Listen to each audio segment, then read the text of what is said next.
দেখছেন সবার খবর, সবার নজর, বার্তা এক নজর।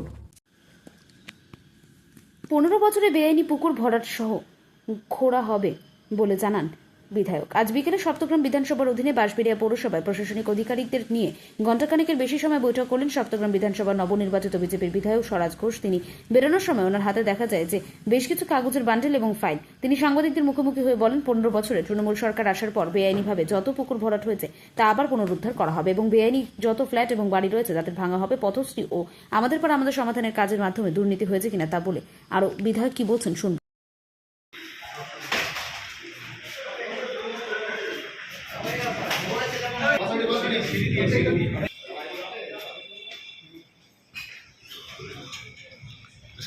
সামনেটা ছিল